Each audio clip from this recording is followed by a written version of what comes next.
우리 옆에 분들한테 인사하겠습니다. 잘 오셨습니다. 잘 오셨습니다. 반가운 분들이 많이 계십니다. 2주 만에 본 분도 계시고, 몇 달 만에 본 분도 계시고, 일주일 만에 본 분도 계시는데, 다 반갑고, 다 새롭습니다. 너무나 반갑고, 여러분들의 얼굴이 천사와 같이 아름답고 밝게 빛납니다.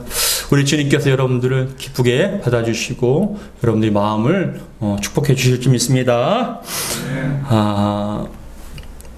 운전을 하다 보면 앞에 보시면 운전하시는 분들은 다 알겠지만은 주황색 주유 경고등이 켜질 때가 있습니다. 운전을 하다 보면.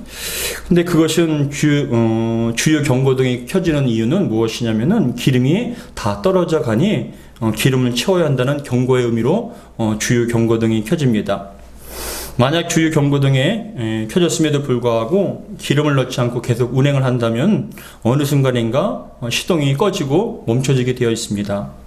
요즘에는 차량이 좋아서 지금 기름의 상태로 몇 킬로를 갈 수 있는지 계기판의 숫자로 표시되는 경우도 있지만, 예전 차량은 그냥 대충 짐작하고 주유등이 들어오면 기름 넣어야겠구나라는 그런 생각을 하게 됩니다. 어떤 분은 주유 경고등이 켜졌음에도 불구하고 몇 킬로는 충분히 갈 수 있다고, 그래도 몇 킬로는 갈 수 있다라고 그렇게 계산을 하시면서 기름을 넣지 않으신 분도 계세요. 저도 위태위태한 그런 걸 보고 질문을 하니까 왜 기름을 넣지 않냐라고 물어보니까 두 가지 이유가 있더라고요. 첫 번째는 평소에 넣던 대로 가서 넣어야지만 포인트가 오른다.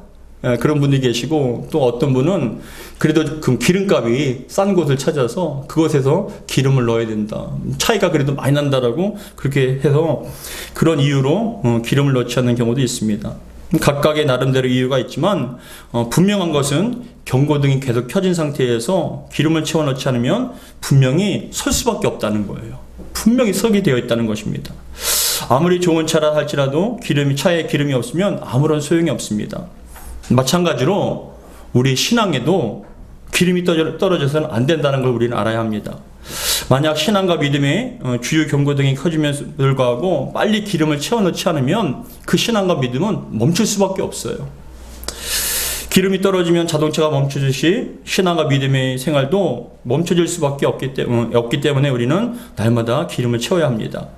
바라기는 오늘 말씀을 통하여서 저와 여러분들의 심령 속에 성령의 기름 부으심과 충만한 은혜가 한 사람마다 다 임하기를 주의 이름으로 축복합니다. 오늘 본문 나오는 사도행전은 다른 말로 성령행전이라고도 얘기를 합니다. 이 성령행전이라고 하는 이유는 최초로 성령님께서 성도들에게 완전히 임하시고 내주하셔서 본격적인 사역을 하시기 때문에 성령행전이라고도 얘기합니다. 성령이 임한 뒤에 복음이 세계로 뻗어나가는 그런 것을 보면서 성령행전이라고도 얘기를 합니다. 오늘 본문은 가장 핵심적인 주제가 되는 바로 구절이 바로 오늘 본문입니다.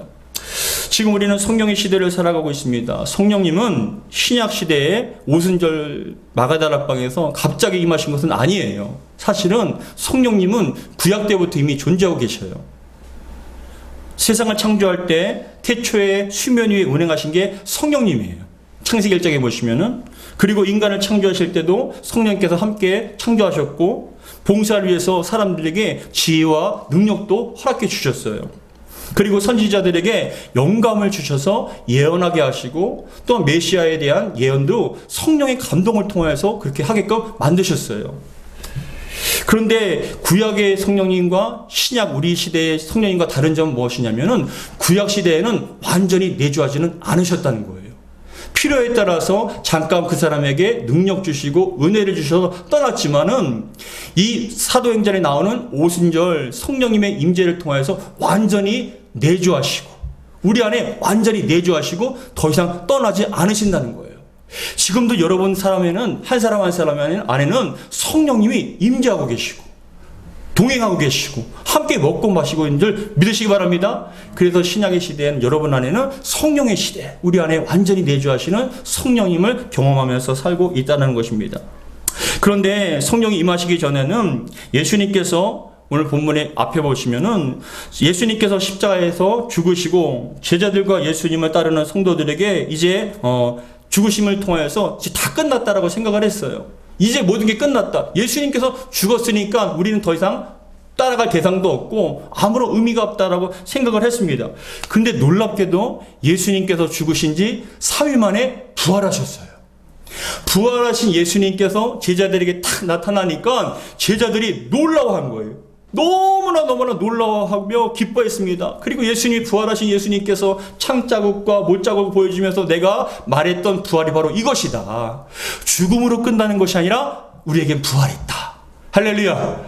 그래서 그 부활의 몸을 보면서 제자들이 감격을 했습니다. 너무나 놀라워했어요. 근데 성경에 보니까 예수님께서 그 부활의 몸으로 무려 40일 동안이나 제자들과 함께 하시면서 하나님의 나라 일에 대해서 자세하게 또 설명을 해주셨어요.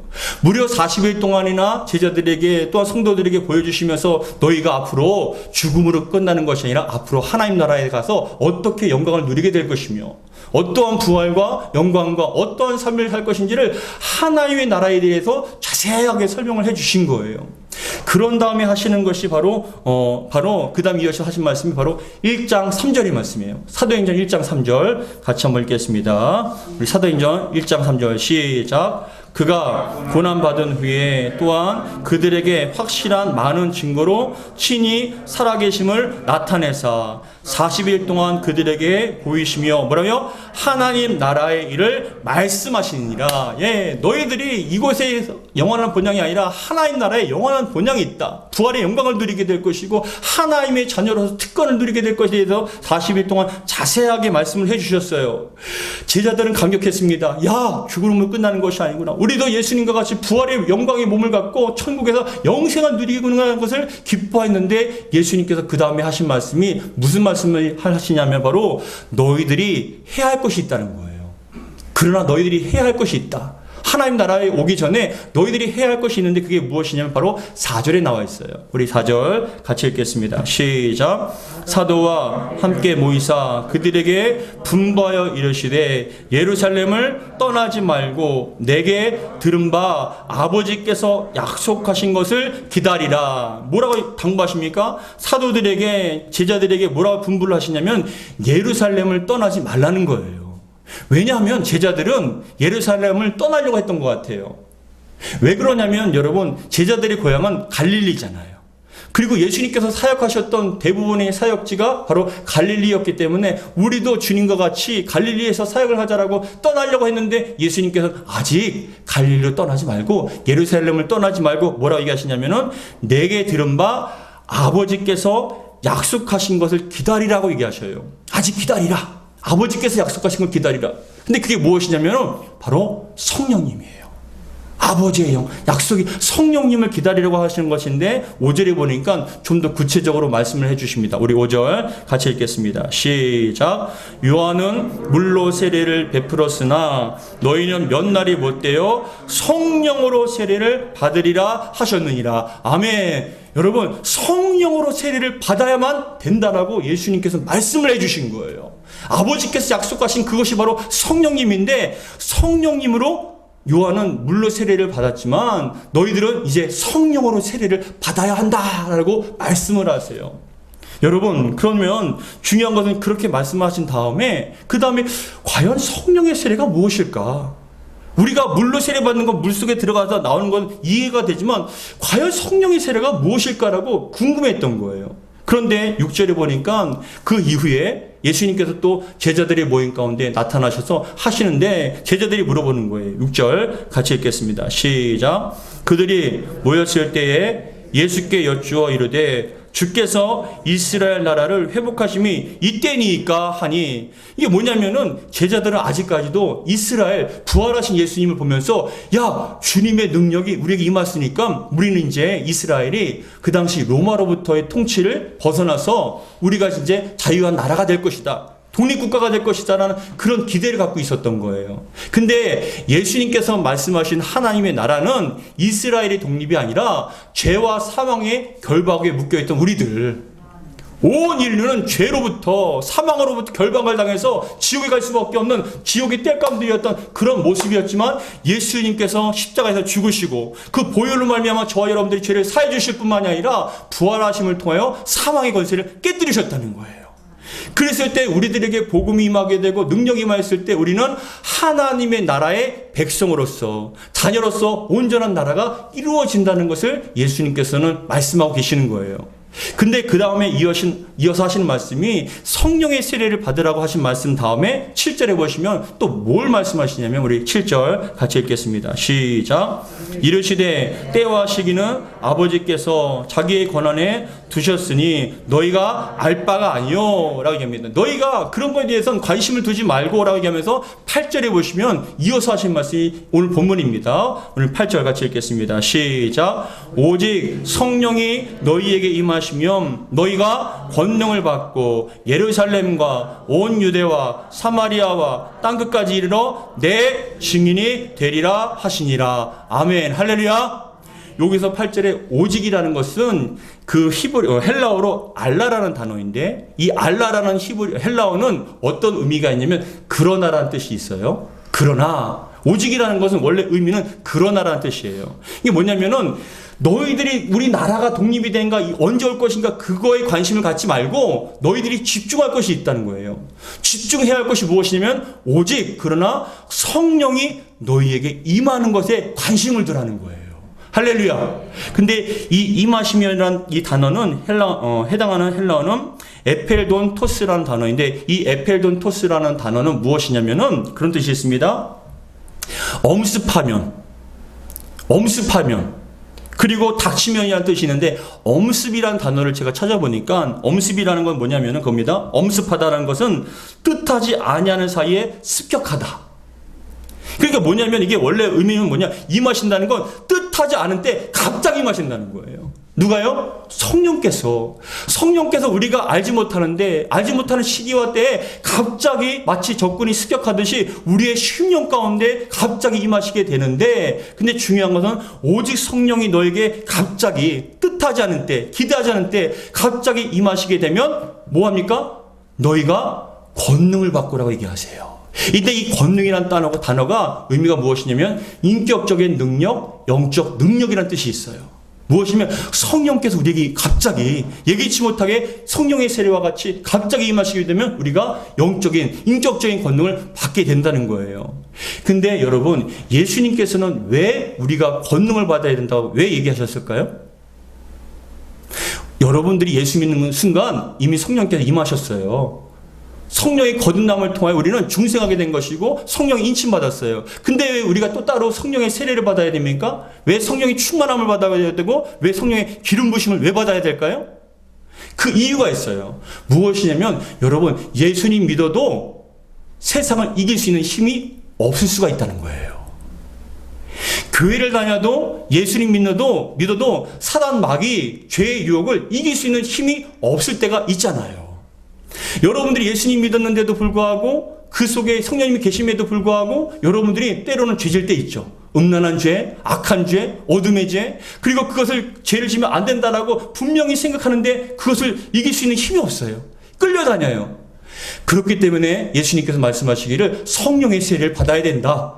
권능을 받아야 된다. 그 권능이 뭡니까? 이길 수 있는 힘, 능력을 받아야 된다라고 말씀을 하시는 거예요.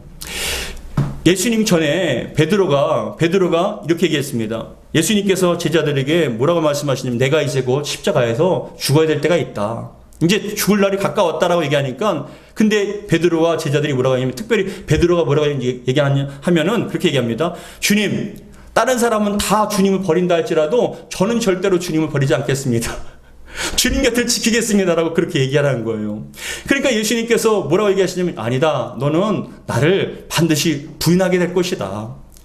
닭이 울기 전에 3번 나를 부인하게 될 것이다 라고 얘기하니까 베드로가 또 화를 불같이 확 내면서 뭐라고 하냐면 혈기를 내면서 주님 제 진심을 받아주세요. 저는 정말 주님을 절대로 부인하지 않겠습니다. 절대로 주님을 떠나지 않을 거예요 라고 그렇게 강력하게 얘기를 한 거예요. 어떻게 제 믿음을 어떻게 보시고 저렇게 무시합니까? 라고 생각하면서 저는 절대로 주님 떠나지 않겠습니다. 라고 그렇게 얘기를 해요. 우리 마태복음 26장 33절에서 35절 같이 읽겠습니다. 시작.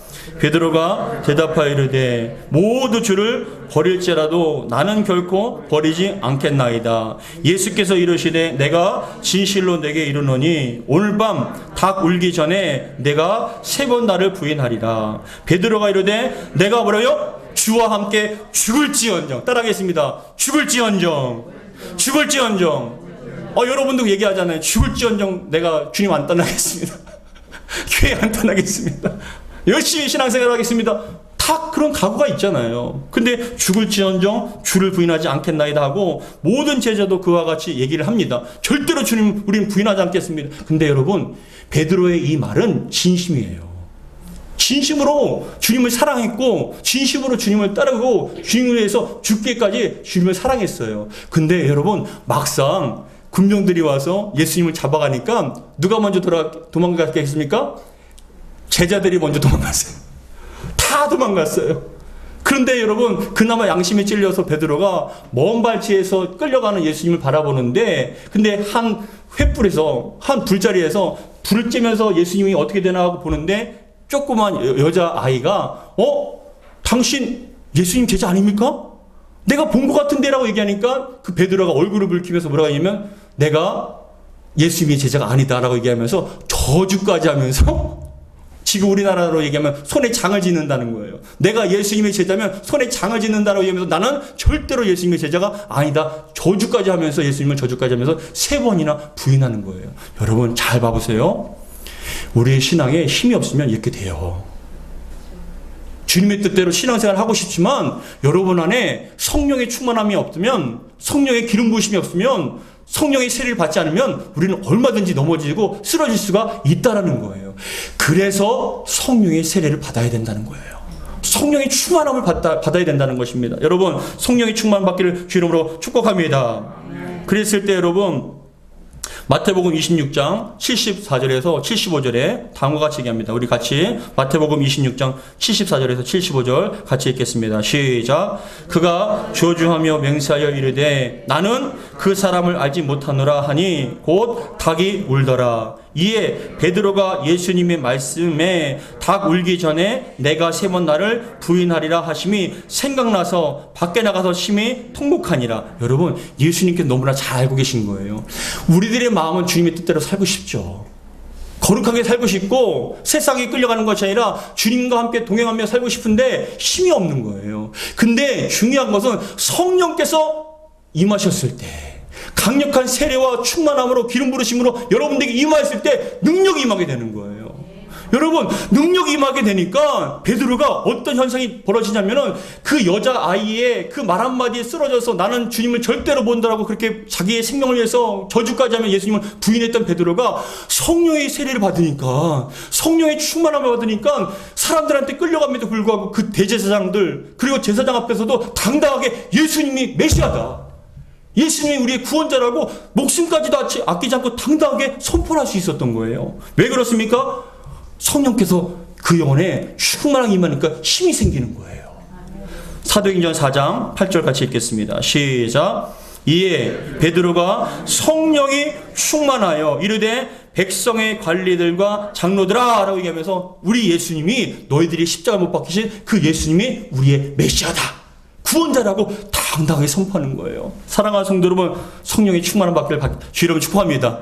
성령의 세례를 받으시기를 주 이름으로 축복합니다. 그래서 다시 한번 우리 오늘 8절 말씀 같이 읽겠습니다. 시작. 오직 성령이 너희에게 임했을 때에 뭐라고요? 너희가 권능을 받고 예루살렘과 온 유대와 사마리아와 땅끝까지 이르러 내 증인이 되리라 하시니라. 여기서 내 증인이라는 건 여러분 밖에 나가서 꼭 복음을 전도하는 것만 얘기하는 게 아니에요. 여러분들은요, 여러분 삶 속에 증인으로 살 수 있는 거예요. 가정에서나 직장에서나 아니면 어떤 친구들 모임 가운데서도 여러분들은 얼마든지 예수님의 증인으로 살 수 있어요. 그래서 여러분들이 말과 행동과 그런 어떤 생각 속에 믿지 않는 남편, 믿지 않는 친구들에게 여러분들이 예수 믿는다는 것을, 또 예수 믿는 사람이 이렇게 거룩하고 온전하고 깨끗하고 합당하다는 것, 지혜롭다는 걸 여러분들 통해서 주님께서 보여주실 수 있는 거예요. 어떤 때요? 성령의 충만함을 받았을 때.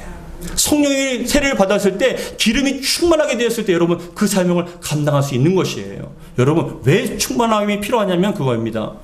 여러분들이 저를 봐보세요. 여러분들이 성령 충만했을 때는 얼굴이 화사합니다. 천사같이 빛이 나요. 모든 말에 감사가 넘칩니다. 근데 성령의 기름이 점점점 바닥이 나잖아요. 믿음 생활에 경고등이 켜지지 않습니까? 그럼 믿음의 경고등이 켜지면 어떻게 되냐? 원망이 나오고 불평이 나오고 감사가 사라지게 되고 모든 것에 짜증이 나고 실족하게 되고 그 모든 것이 다 드러나는 증거예요. 여러분 지금 어떠십니까? 여러분 삶 속에 여러분 정말 밝은 생각, 기쁜 생각, 감사의 생각 여러분들 지배하십니까? 근데 자꾸만 짜증이 나고 무기력하게 되고 정말 여러분들이 세상과 더욱더 가까워진다면 믿음의 경고등이 켜진 거예요. 빨리 주의하라는 거예요. 빨리 기름을 채워 넣으라는 것입니다. 그런 은혜가 있기를 주의 이름으로 축복합니다. 우리는 성령의 충만함을 받아야 돼요.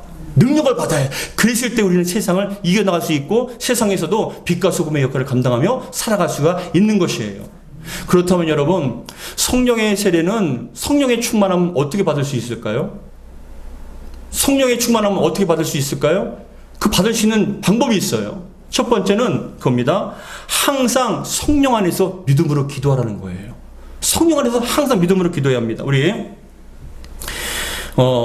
1장 13절과 14절 같이 읽겠습니다. 사도행전 1장 13절과 14절입니다. 같이 읽겠습니다. 시작. 들어가 그들이 유하는 다락방으로 올라가니 베드로, 요한, 야고보, 안드레와 빌리, 도마와 바돌로메, 마테와 및 알페의 아들 야고보, 셀로디 시몬, 야고보의 아들 유다가 다 거기 있어 여자들과 예수의 어머니 마리아와 예수의 아우들과 더불어 버려요 마음을 같이하여 오로지 기도에 힘써더라. 아멘.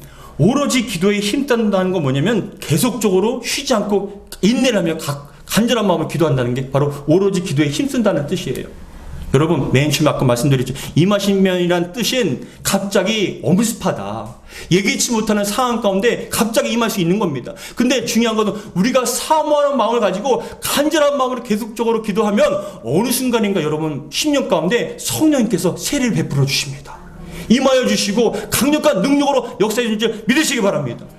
그랬을 때 우리가 해야 할 것은 간절한 마음으로 사모하는 마음으로 기도하는 거예요. 오로지 기도에 힘쓰는데 여러분 아침부터 밤낮까지 계속적으로 기도를 하는데 2장 1절과 3절에는 뭐라고 얘기하냐면 그렇게 간절한 마음으로 기도했던 그 공동체 가운데 기도하는 사람들 가운데 드디어 성령께서 임하시게 됩니다. 우리 사도행전 2장 1절로부터 3절 같이 읽겠습니다. 시작.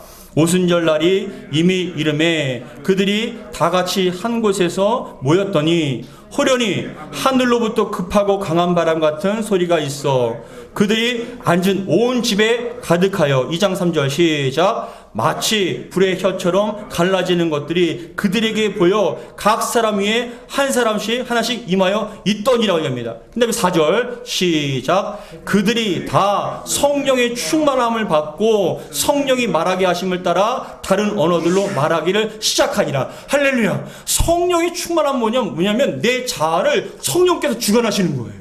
성령께서 인도하시니까 성령께서 말하게 하심에 따라서 막 말하게 되고 방언을 하게 됩니다.